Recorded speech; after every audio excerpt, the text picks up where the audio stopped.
मैं इस वीडियो में आपको अभी बताऊंगा। अभी मैंने GSTRN क्या होता है, ये कब अप्लीकेबल होता है, और इसको हम कैसे एग्रीगेट टर्नओवर में क्या क्या इंक्लूड होता है और इसको हम कैसे कैलकुलेट करते हैं, ये सारी चीजें और कुछ एग्जाम्पल मैंने इससे पहले वाले वीडियो में बताया है आपको। ठीक है, तो अब हम आगे चलते हैं और इस वीडियो में आपको GST पोर्टल पे जाके हम पूरे टेबल को हम एक्सप्लेन करेंगे। सेल की टेबल को मैं आपको बताऊंगा, इसमें ओनली फॉर सेल वाली टेबल को बताऊंगा। परचेज वाली इसके बाद वाले वीडियो में देखेंगे, क्योंकि यदि आप एक बार में ज़्यादा चीज़ें समझने की कोशिश करोगे तो समझने में आपको प्रॉब्लम आएगी। इसलिए मैं आपको पहले सेल बताऊंगा, फिर आपको परचेज बताऊंगा। पहले जब सेल के रिलेटेड आप सारी चीज़ें समझ जाओगे, फिर परचेज के रिलेटेड यदि आप सारी चीज़ें समझ जाओगे, हम आपको उसके बाद ऑफलाइन यूटिलिटी से मैं आपको बता दूंगा, भर के एग्जाम्पल के साथ में बता दूंगा कि यदि आपके तो उसमें और भी अच्छे से आपको समझ में आ जाएगा। तो अब हम चलते हैं यहाँ पे GST के पोर्टल पे। ठीक है, तो सबसे पहले आपको यहाँ पे GST की पोर्टल को ओपन कर लेना है और उसके बाद यहाँ पे रिटर्न्स और एनुअल रिटर्न्स। और जब GST पोर्टल आप ओपन कर लोगे तो यहाँ पे एक एनुअल रिटर्न करके ऑप्शन आता होगा, आप उस पर क्लिक करोगे तो सीधा आपको यहाँ पे लेके आ जाएगा। ऐसे ही ऑप्शन आएंगे आपके पास, तो आपको एनुअल रिटर्न पे क्लिक करनी है तो सीधा आपके पास आगे लेके चला जाएगा। नहीं तो आपको यहाँ पे रिटर्न्स और एनुअल रिटर्न्स पे क्लिक करनी है तो सेम चीजें यहाँ पे फाइनेंशियल ईयर सेलेक्ट करने का ऑप्शन आ जाएगा। अब जब आप यहाँ पे फाइनेंशियल ईयर सेलेक्ट कर लोगे 24-25, तो उसके बाद आपके पास ऐसी पेज आएगी। ये नहीं आएगा, ये भी आ सकता है, ये तो GSTR 4 है, ये तो 17-18 वाले में अप्लीकेबल था पहले। तो ये आपके केस में ये दो आएंगे, एनुअल रिटर्न्स और रिकंसिलेशन स्टेटमेंट GSTR 9C। तो अब हम चलते हैं यहाँ पे GST पोर्टल पे। यहाँ पे आएंगे download GSTR 9 system computed summary, मतलब इसमें जो फिगर डाला हुआ है यही चीजें यहाँ पे भी होगा। यह है डाउनलोड GSTR 1,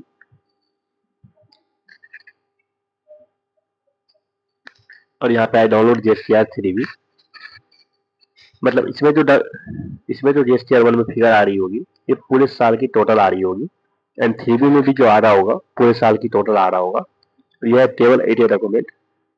तो यहाँ पे क्या होता है कि टेबल 80 डॉक्यूमेंट में यहाँ पे अब बहुत सारी चीजें मतलब सही सही आने लगी है, मतलब सब कुछ अब सही आने लगा है। तो ये भी आपको जब आप GSTR 9 फाइल करोगे तो उसमें हेल्प करेगी ये, और ये भी आप यहाँ पे डाउनलोड कर लीजिए। तो अब हम सबसे पहले यहाँ पे सेल की जो टेबल है 4, 5, 9, 10, 11 और 14, ये है 14 नंबर टेबल। ठीक है, 10, 11 और 14, 4, 5 और 9, ये हमारी सेल की टेबल है। तो हम इस वीडियो में बस यही टेबल समझेंगे। बाद में हम एसेशन मतलब समरी के लिए मैं अलग एक वीडियो बनाऊंगा और मैं आपको डाल के दिखा दूंगा एसेशन समरी हम ऐसे डालते हैं। पहले हम सेल की टेबल और परचेज की टेबल अच्छे से समझेंगे। 4, 5, 9, 10, 11 और 14।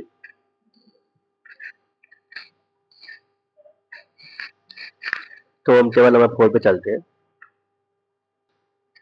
Details of advance, inward and outward supply made during the financial year on which tax is payable। मतलब टेबल नंबर 4 में वो चीजें आएंगी जिसपे आपने टैक्स पे किया हो। आपको यहाँ पे एग्जेंट वाला नहीं डालना है, ओनली फॉर जिसमें आपने टैक्स पेबल करी है, मतलब टैक्स पे करी है, तो वो वाली यहाँ पे डालनी है।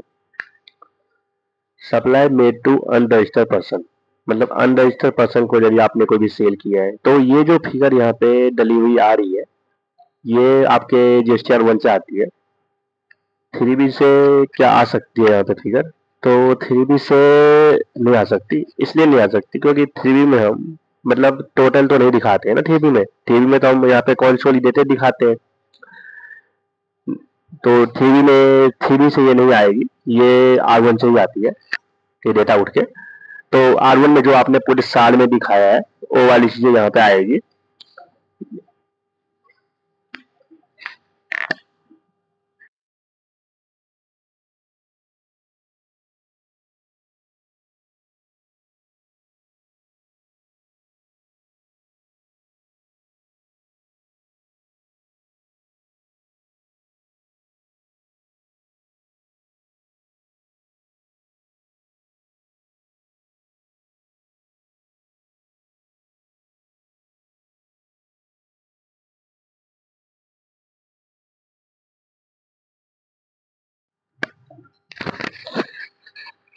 तो यहाँ पे टेबल नंबर 4 में जो भी फिगर डालोगे आप, वो कौन सी डालोगे? जिस पे आपने टैक्स पे किया हो। एग्जेंट वाली यहाँ पे नहीं डालनी है। अब यहाँ पे है supply made to unregistered person B2C। यदि B2C की जो टोटल सेल है पूरे साल की, आपको यहाँ पे डालनी है। इसमें जो आपको डालनी है, जैसे आपने फाइनेंशियल ईयर 24-25 की GSTR 9 फाइल कर, तो फाइनेंशियल ईयर 24-25 के रिलेटेड जो भी है वही चीजें आपको यहाँ पे डालनी है, ठीक है। और इसमें आपको पिछले साल की फिगर नहीं डालनी है, और अप्रैल टू सितंबर की भी यहाँ पे नहीं डालनी है। इसमें आपको कौन सी फिगर डालनी है? जो आपके फाइनेंशियल ईयर 24-25 के रिलेट कर रहा हूँ, मतलब रिलेटेड जो फाइनेंशियल ईयर 24-25 के रिलेटेड हो, आपको वो वाली फिगर यहाँ पे डालनी है। Supply made to unregistered person B2C, मतलब B2C वाला यदि कोई है तो आपको यहाँ पे दिखानी है टेक्सुअल वैल्यू, IGST, CGST और SGST। Supply made to registered person B2B, यदि आपने कोई भी सप्लाई रजिस्टर्ड पर्सन को करी है तो वो वाली आपको यहाँ पे डालनी है, जिसपे आपने टैक्स पे किया हो, वो वाली यहाँ पे आपको डालनी है। Supply made to registered person B2B की यदि कोई सेल है तो आपको यहाँ पे दिखानी है। B2C की यदि कोई सेल है यहाँ पे दिखानी है। यहाँ पे जो आपको डालनी है टोटल फिगर पूरे साल की डालनी है। आपको रिको बनानी है GSTR 1, 3B और बुक्स की। ये मैंने आपको बताया था पिछले वाले वीडियो में अच्छे से, तो यहाँ पे मैं आपको टोटली नहीं बताऊंगा। तो supply made to registered person B2B वाली आपको यहाँ पे डालनी है। Zero rated supply, export payment of tax, expect supply of ऐसी, मतलब इसमें आपको जीरो रेटेड सप्लाई वो वाली डालनी है जिसपे आपने टैक्स पे किया हो, नहीं तो आपको यहाँ पे नहीं दिखानी है। इसको टेबल नंबर 5 में दिखानी है। कहाँ पे दिखानी है मैं आपको आगे बता दूंगा। Supply to SEZ on payment of tax, मतलब SEZ को यदि आपने कोई पेमेंट करी है, सप्लाई करी है, तो उसमें यदि आपने टैक्स पे किया है तो वो डालनी है। डीम्ड एक्सपोर्ट यहाँ पे डालनी है। एडवांस यदि है कोई भी, जो एडवांस कौन से महीने का हो सकता है, तो एडवांस हो सकता है आपके पास यहाँ पे मार्च के हो सकते हैं, तो वो वाली यदि आपको है कोई एडवांस तो आपको यहाँ पे डालनी है, नहीं तो कोई बात नहीं। Inverse supply on which tax paid on RCM, मतलब RCM में यदि आपने टैक्स पे किया है तो आपको यहाँ पे टोटल डालनी है। इसकी आपको एक रिकंसिलेशन बनानी पड़ेगी, तो तभी आपको यहाँ पे इजीली समझ में आएगा। Supply on which e-commerce operator is required to pay tax as per section 95, मतलब 95 में यदि आपने टैक्स पे किया है तो आपको यहाँ पे दिखानी है। 95 में कौन कौन से कवर होते हैं? House keeping, restaurant, transportation. House keeping बता दिया मैंने आपको, रेस्टोरेंट भी है, ट्रांसपोर्टेशन भी है, और एक है यहाँ पे एकोमोडेशन। तो ये सारी चीजें 95 में अभी 4 ही है, और इसके लिए ओला, उबर, उसके बाद ये हो गया आपका जोमेटो, स्विगी, ये सारी चीजें सेक्शन 95 में कवर है। तो सेक्शन 95 के रिलेटेड यदि आपने टैक्स पे किया है तो आपको यहाँ पे दिखानी है, नहीं तो आपको यदि एजेंट वाला है तो आपको आगे वाली दिखानी है, नहीं तो नहीं भी दिखानी है। तो यहाँ पे टोटल आ जाएगी आपकी। और credit note issued in respect of transaction specified B2E, यहाँ पे तो बताया है B2E, लेकिन यदि आप यहाँ पे नेट ऑफ करके दिखाते हो तो यहाँ से लेके यहाँ तक में जो भी होगा आपको टोटल यहाँ पे क्रेडिट नोट यदि है उसके लिए तो आपको यहाँ पे दिखानी है, मतलब डबल डबल नहीं दिखानी है, डिफरेंस आ जाएंगे, टैक्स पेबल बनने लगेगा फिर। तो इसे इसलिए मैं बता रहा हूँ आपको कि यदि इसमें नेट ऑफ करके आपने डाली है, मतलब डाल सकते हो आप नेट ऑफ करके, ऐसे कोई बात नहीं है कि आप नेट ऑफ करके यहाँ पे डाल नहीं सकते, ठीक है।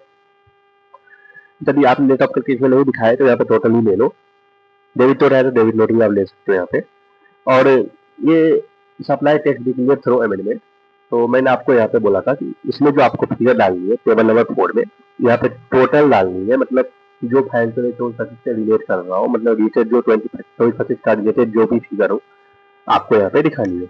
लेकिन यहाँ पे एक प्रॉब्लम आएगी कि यदि आपने 24-25 रिलेटेड ही फिगर यहाँ पे टोटल डाली है, इसके पिछले साल को आपने हटा दिया है, तो फिर तो आपको यहाँ पे कुछ नहीं डालनी है। यदि आपने नहीं हटाया तो जो नहीं हटाया आपको यहाँ पे टोटल डालनी है, मतलब यहाँ पे आपने टोटल सेल डाल दी जो भी थी, और उसमें से आपको पिछले साल की भी यहाँ पे टोटल डाल दी ऊपर में, और इसमें से आपको यहाँ पे डिक्लेयर थ्रू अमेंडमेंट वाली आपको यहाँ पे हटा देनी है। तो यहाँ पे टोटल डाल दोगे तो ये ऑटोमेटिक हट जाएगा। पिछले साल यदि आपने एडिशन करी थी, इस साल रिड्यूस करोगे, पिछले साल रिड्यूस करी थी तो आप यहाँ पे एडिशन करोगे। जैसे मैंने 2,20,000 वाले एग्जाम्पल में बताया था कि 30,000 रुपये यदि आपने पिछले साल एडिशन करी है तो इस साल क्या करोगे, सोचे रिड्यूस करोगे, और यदि रिड्यूस करोगे तो पिछले साल तो अभी मतलब यहाँ पे एडिशन करोगे। अभी क्यों, क्योंकि 24-25 में जैसे मान के चलो फाइनेंशियल जैसे 24 को आपने अप्रैल से लेकर सितंबर में दिखाया है, तो अप्रैल के से सितंबर में जो जीएसटीआर 1 में आपने दिखाया है तो फिर यहाँ पे सीधा सीधा उठ के आ गया है। तो उसमें से जो पिछले साल आपने 23-24 की सेल को अप्रैल से लेकर सितंबर के बीच में दिखाया है, तो वो तो यहाँ पे माइनस होगा, मतलब रिड्यूस होगा। या तो यहाँ पे डिक्लेयर करो अमेंडमेंट में जो आपने करी है, या तो आपने वो करी है, या तो आप यहाँ पे हटा दो, या तो आप इसी में से हटा दो।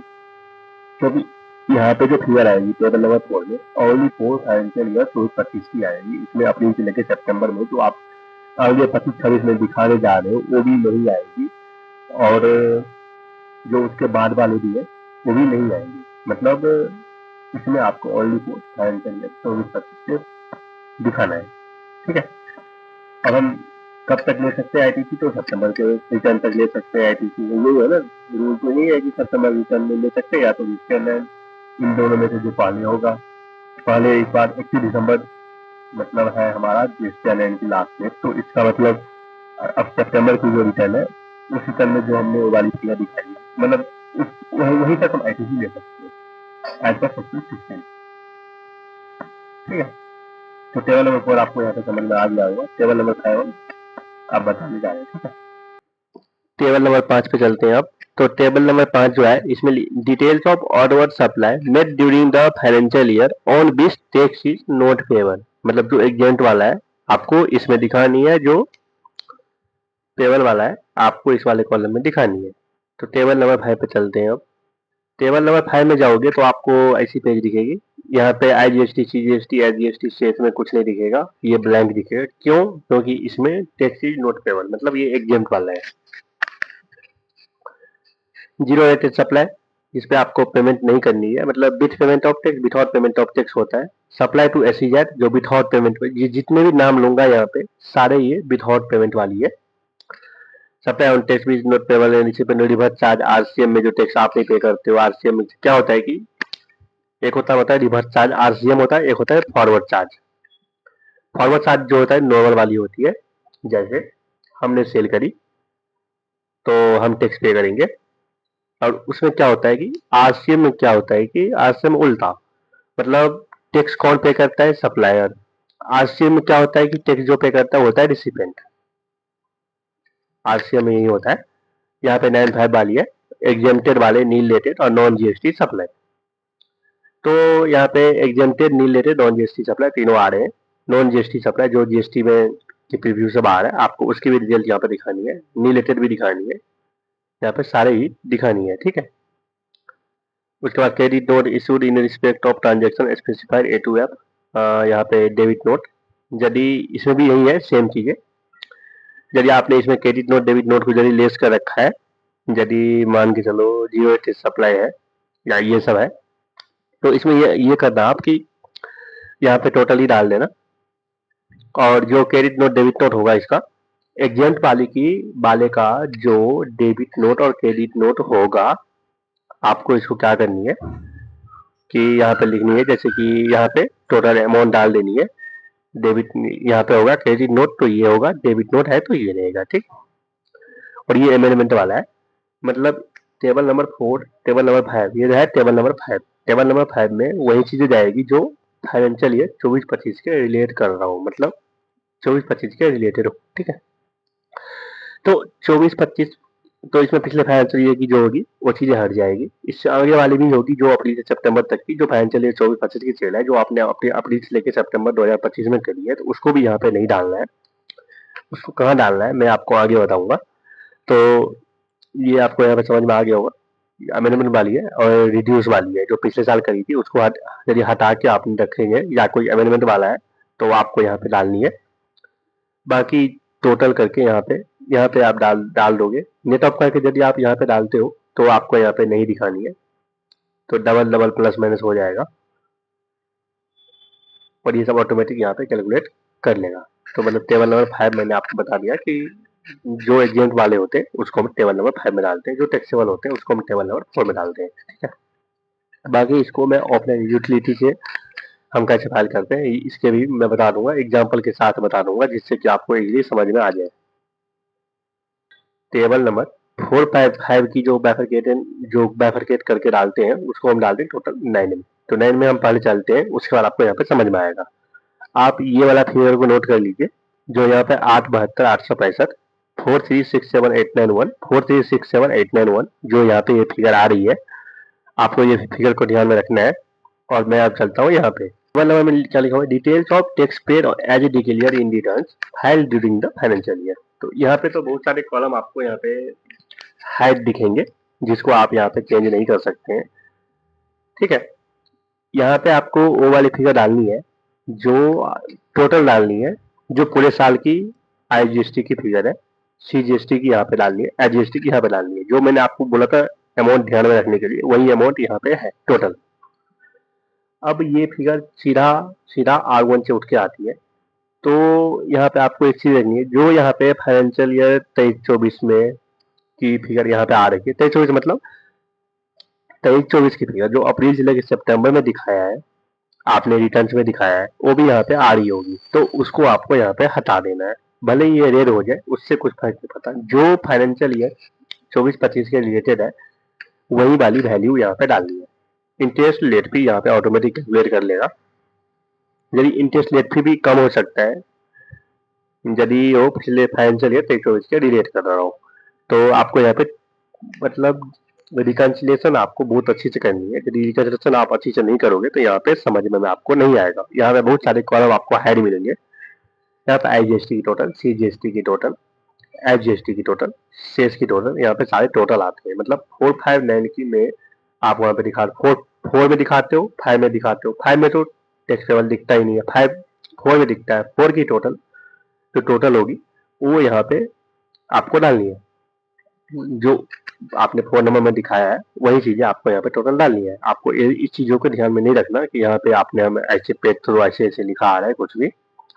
जो यहाँ पे टोटल आ रही है वो टोटल पे आपको ध्यान नहीं देना है, यहाँ पे आपको चेंज कर देनी है। भले ही ये रेड हो जाए कुछ फर्क नहीं पड़ता, आपको यहाँ पे टोटल फिगर डालनी है। मतलब GST 9 का मतलब यही होता है कि जो भी आपने पूरे साल में गलती करी है उसको आप यहाँ पे ठीक करने का आपके पास लास्ट मौका होता है। यदि आप यहाँ पे ठीक नहीं कर पाओगे तो ये गलती का गलती ही रह जाएगा हमेशा, और GST 9 को आप रिवाइज नहीं कर सकते हैं। तो इस बातों को आपको ध्यान में रख के आपको यहाँ पे सारी चीजें करनी है।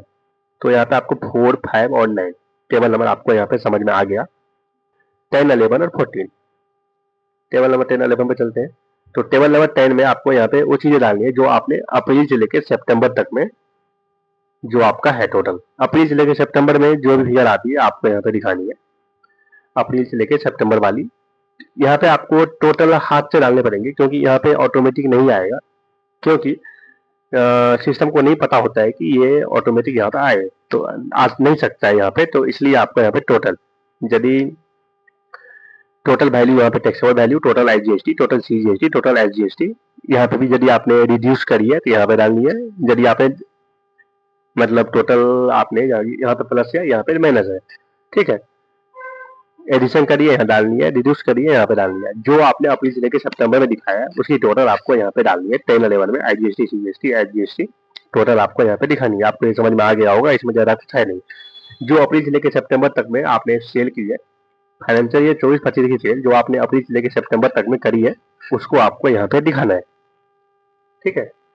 तो मैं आपको यहाँ पे बता दूंगा ऑफलाइन यूटिलिटी की भी हेल्प से, तो उसमें ज़्यादातर आप ज़्यादा क्लियरिफाई होगा आपको। तो हम चलते हैं यहाँ पे आगे। उसके बाद हमारा है 10-11 की जो बाइफरकेट टोटल, मतलब जो टेक्स्ट डाली जाती है वो जाती है 14 नंबर में। 14 नंबर में आपको ओपन करके दिखा देता हूँ 14 नंबर टेबल में। तो यहाँ पे IGST, CGST, HGST और यहाँ पे शेष, यहाँ पे आपको एक ही पेड वाला ऑप्शन में आपको यहाँ पे टोटल डाल देनी है। यहाँ पे ऑटोमेटिक आएगा उठ के, आपको यहाँ पे टोटल डाल देनी है। ठीक है, तो ये आपको यहाँ पे समझ में आ गया होगा। यहाँ पे IGST, CGST और HGST टोटल डालनी है। तो यहाँ पे मैंने शेयर के सारे कॉलम आपको यहाँ पे बता दिए हैं। अब जब आपको मैं ऑफलाइन यूटिलिटी की हेल्प से बताऊंगा तो आपको यहाँ पे ज़्यादा अच्छे से समझ में आएगा।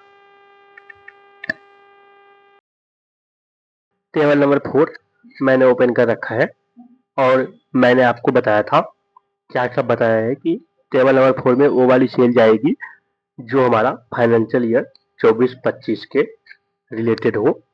और मैंने आपको ये बताया कि टेबल नंबर 4 में टैक्सेबल सेल जाएगी, टेबल नंबर 5 में एग्जेम्प्ट वाली जाएगी और टेबल नंबर 9 में इसकी टोटल बाइफरकेट जो हम यहाँ पे करते हैं उसकी बाइफरकेशन हमें टेबल नंबर 9 में देनी पड़ती है। मैंने ये तीनों चीज बता चुका हूँ आपको। अब हमारा बात है टेबल नंबर 10-11 में कौन सी जाती है फिर। तो टेबल नंबर 10 और 11 में वो वाली सेल जाती है जो हमने फाइनेंशियल ईयर 24-25 की सेल अप्रैल टू सितंबर में करी है, मतलब तो उसको हम टेबल नंबर 10-11 में दिखाते हैं और उसकी बाइफरकेट जो करते हैं उसको हम करते हैं टेबल नंबर 14 में। तो ये हमने आपको बता रखा है। अब यहाँ पे एक पॉइंट और आता है कि हम एनुअल रिटर्न फाइल करते हैं कब, दिसंबर में। 31 दिसंबर हमारा लास्ट डेट है। और फिर हमने सितंबर के बाद वाले रिटर्न में दिखाया, अक्टूबर में दिखा दिया, नवंबर में दिखा दिया, दिखाना है और मुझे दिसंबर में दिखा दिया हमने वो वाली सेल को। तो ऐसा आप नहीं कर सकते, तो ऐसा करना नहीं कर सकते आप। तो इस केस में आप क्या करोगे, इस केस में आपको क्या करना है कि यदि आपने फाइनेंशियल ईयर 24-25 की सेल आफ्टर सितंबर, अक्टूबर में, नवंबर में, दिसंबर में यदि दिखाया है आपने, तो इस केस में आपको वो करनी है। यदि आपने आफ्टर सितंबर करी है कोई भी चीजें, तो इसके बाद आपको क्या करना है कि जितने अमाउंट का आपने सेल करी है और उस पर जो भी GST लगा है, आपको क्या करना है टेबल नंबर 4 में उसको ऐड कर देना है और DRC 03 से आपको वहां पे पेमेंट कर देनी है टैक्स की। जो डिफरेंसेस आएंगे टैक्सेस के उसको आपको DRC 03 से पे करना है। मतलब ऐसा नहीं करना है, नहीं कर सकते हैं आप, जो मतलब आप अक्टूबर, नवंबर, दिसंबर में आपने दिखा दिया जो सेल आपका फाइनेंशियल ईयर 24-25 का है उसको आफ्टर सितंबर आपने दिखाया है। ये बातें आपको समझ में आ गई होगी कि आफ्टर सितंबर हमें सेल नहीं दिखाना है। फाइनेंशियल ईयर 24-25 वाला सेल 4-5 नंबर टेबल में दिखाना है, अप्रैल टू सितंबर वाले को 10-11 नंबर टेबल में दिखाना है। हमें क्या करनी है, जब ये हमारा हो जाए, टेबल नंबर 4 मैंने बता दिया कि उसमें टेबल नंबर 4 में आपको जो सेल करी है आपने आफ्टर सितंबर उसको ऐड करना है और DRC 03 से पेमेंट कर देनी है टैक्स। ओके, आपको ये समझ में आ गया होगा। अब हमारा है, यदि मान के चलो इसको आप मान लो कि ये फाइनेंशियल ईयर 23-24 की टेबल है और 23-24 में आपने डेबिट नोट दिखाया, मतलब सेल वेल कुछ नहीं दिखाई, आपने टोटल डेबिट नोट वहां पे आफ्टर सितंबर दिखाई है। अप्रैल टू लेके सितंबर में आपने क्रेडिट नोट यदि है तो वहां पे आपने माइनस करी होगी, डेबिट नोट है तो आपने वहां पे प्लस करी होगी। यहाँ पे ऐसी डेबिट नोट आएगी जो, देखिए सबसे पहले तो आपको यहाँ पे ये देखनी है कि इसमें वो वाला क्रेडिट नोट की फिगर क्या इंक्लूड है जो फाइनेंशियल ईयर 23-24 का है, उसको आपने अप्रैल से लेकर सितंबर में नहीं दिखाया और उसके बाद आपने दिखाया है। ठीक है, तो आपको वो वाली चीजें यहाँ पे ध्यान में रखनी है कि इसमें इंक्लूड आ रहा है या नहीं आ रहा है। क्रेडिट नोट इसको डिस्प्ले ट्रांजेक्शन स्पेसिफाइड B2E, मतलब इसमें पिछले साल की भी डेबिट नोट क्रेडिट नोट हो सकते, तो उसको आपको क्या करना है, इसमें से उसको लेस या तो ऐड कर सकते हैं। यदि क्रेडिट नोट था पिछले साल में इसमें क्रेडिट नोट था, एड था 50,000 रुपये का। आपने यहाँ पे 50,000 माइनस किया था, तो इस साल आप क्या करोगे, 50,000 यहाँ पे प्लस करोगे। क्यों प्लस करोगे? क्योंकि इसके डिफरेंस आ जाएंगे, इसमें डिफरेंस इसके आ जाएंगे, इसलिए मैं बता रहा हूँ कि आपको यहाँ पे टोटल में चाहिए या तो प्लस करने या तो माइनस करने। जैसे डेबिट नोट था पिछले साल, आपने यहाँ पे प्लस करी है तो यहाँ पे माइनस करोगे, और यहाँ पे यदि पिछले साल माइनस करी थी आपने, क्रेडिट नोट था, तो यहाँ पे आपको प्लस करनी है। तो ये बातें आपको ध्यान में रखनी है, ये चीजें पिछले साल का भी इफेक्ट यहाँ पे आ सकता है क्रेडिट नोट और डेबिट नोट में।